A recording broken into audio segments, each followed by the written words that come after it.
My neighbor was a DJ, DJ Kid Fresh, his name. And he's the first one to put like a rap record on for me. It might have been like, I don't know, Super Rhymes or something. I can't remember what the record was. But I fell in love with it, man. I was like, this is what I want to do.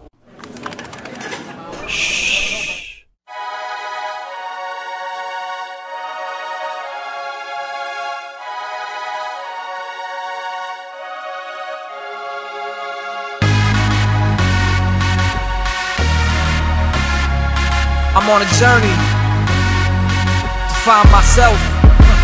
I was born and raised in New York City, man. Like, you know, Manhattan, rare breed. Like nowadays for New York. If you're in New York now, it's not. You know, really need a lot of us. You know what I mean? So I was born in Harlem, you know, 125th Street. Like, and I'm really proud of that because there's so much history on 125th, and being a hip hop artist from 125th is like that's the foundation. You know what I mean? I remember.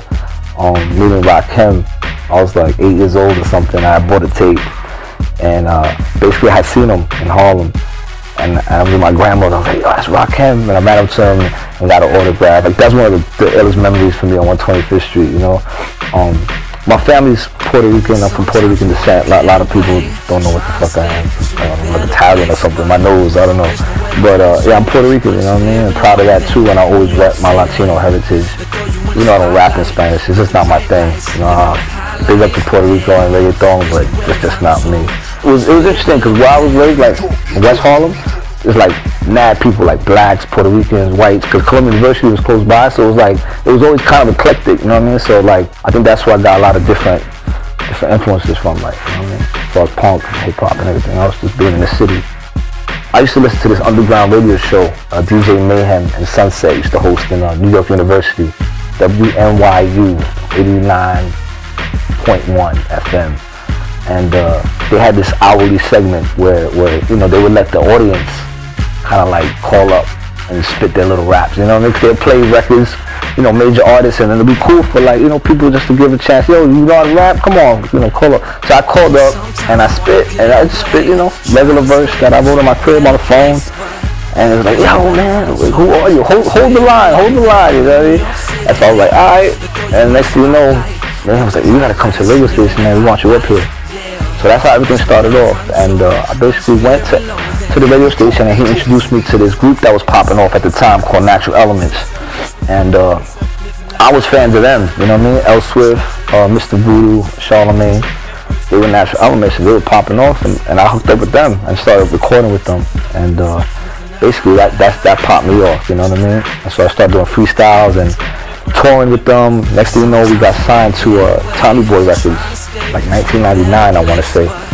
And we recorded the album, it never got put out, and we eventually got dropped. Like, the label just folded. Like, we were under like a subdivision of Tommy Boy called Black Label, whatever. But at the time, like Capone and Noriega, they had an album out, and they were popping off, but I don't know, it just never worked out with the label. So that folded, and you know, I just wanted to do my own thing. So I started recording with my man Kenny Diaz, and recorded a bunch of tracks.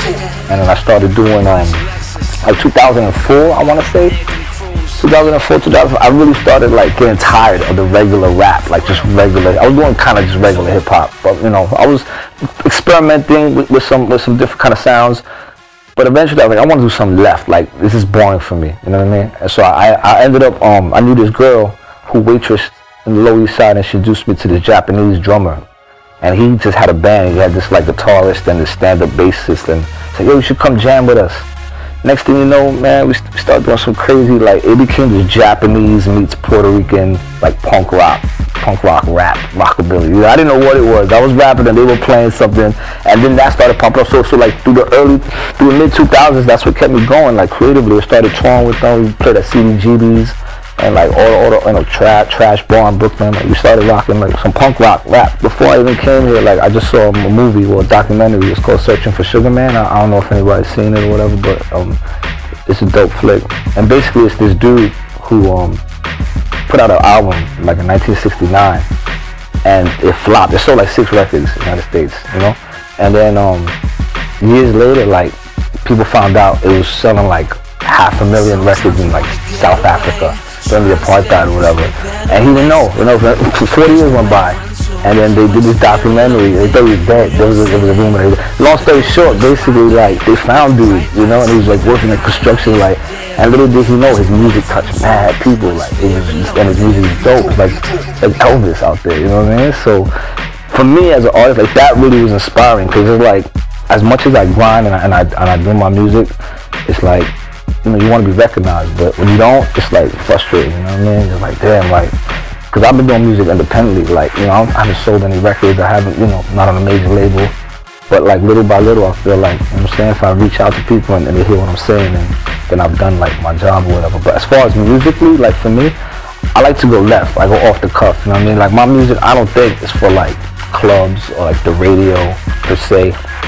whatever they play on the radio. I don't even have a radio or a TV, so I don't know what's going on in the world, to be honest. But I know like when I do my stuff, like I'm in my own zone, so hopefully people can relate, you know what I'm saying, that feel what I'm saying. Like, and I'm real tedious, like, with writing. So like as a rapper, like I appreciate all kinds of, like, I listen to Chief Keef all day. Like he's not the greatest lyricist, you know what I mean, but I fucks with Chief Keef, you know, I fucks with Gucci Man. But at the same time, I will fuck with Nas and like, you know what I'm saying, like AZ and ill lyricists, you know what I mean? Peace to AZ, he got the same name as me, Anthony Cruz, that's my dude. My music's for the headphones, my music is for like when you're at the crib by yourself, you know what I mean? My music's not really for social settings, it's not like party music. It could be, maybe, I don't know, I'm just saying for me, maybe it is, I don't know, but like, that's more, it's more reflective, you know what I mean? It's poetry, like, I don't know, it's for poetry. Like when I listen to like Leonard Cohen or like, you know, whoever, like John Lennon, Elliott Smith, rest in peace, like those are artists that inspire me, you know what I mean? Rappers always inspire me because just of the skill level, you know what I mean? And just because of the, you know, their swerve, like I'll take that, but then on a real writing level, I gotta listen to other kind of music and other kind of artists.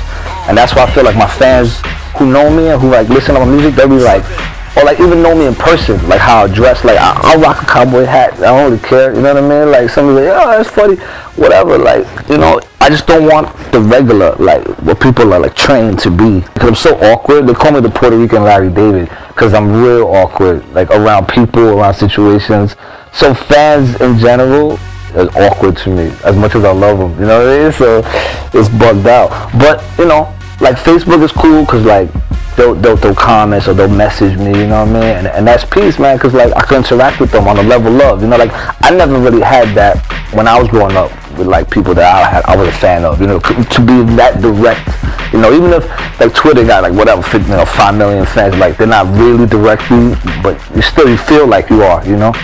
So I think that aspect of it is dope, you know what I mean? And for my fans, like the one thing I always try to like get through to them is like, yo, stay positive, do whatever you want to do, don't let no one, you know, the cliche, don't let anyone say you can't do this or that, but I really feel like, be yourself, you know what I mean, just be yourself, and I try to do that in my music, and in relation to my fans, they feel that with me, like that's how I express myself. Fear and Loathing in New York City, man, it's based on the Hunter S. Thompson book, Fear and Loathing in Las Vegas, and the Terry Gilliam movie that he did with Johnny Depp, called Fear and Loathing in Las Vegas, same joint, but I basically interpreted that, you know, I wanted to do it in New York because I figured like they were tripping out, you know what I mean, like acid and just bugging the hell out, like, you know, throughout Vegas. I'm like, man, I live that life in New York every day, you know what I mean? And it's like when my man Cruz, who looked like Benicio del Toro, and I was like, you know what, why don't we just run with Fear and Loathing in New York City, and you be Benicio, I'll be Johnny Depp, but with Puerto Rican, one Puerto Rican, one Dominican in New York, tripping out, you know, bright lights, bugging out.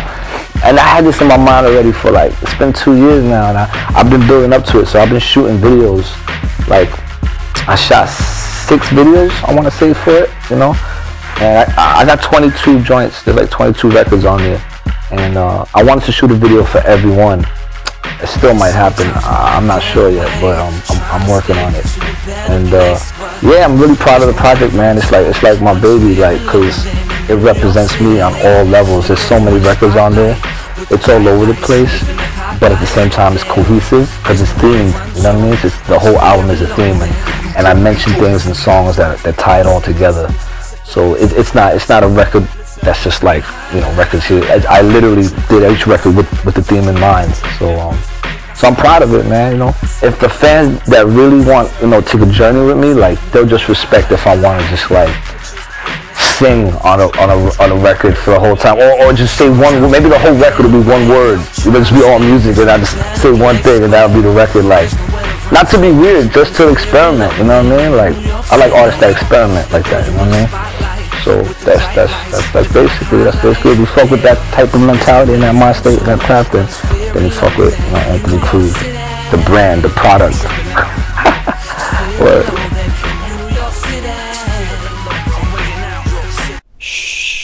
One time my boy told me, like, don't have any inhibitions, like, lose all your inhibitions. And that stuck with me, you know what I mean? Because, like, that's who I am. That's all I want to be known for. Like, positive energy, no inhibitions, you know? Do what you feel. Don't be scared of what other people are going to think about you, you know? Just because you go a certain way or whatever. Like, you know, there's no hate in my veins, you know what I mean? Like, I have no hate. Like, if you do you, that's good, man. Just do it. If you're trying to follow someone else, do that too. You know what I mean? Just do what you gotta do, man. Like, and that's how I live my life, man. And that's how I create my art. Like, that sounds so wanky. Cut that.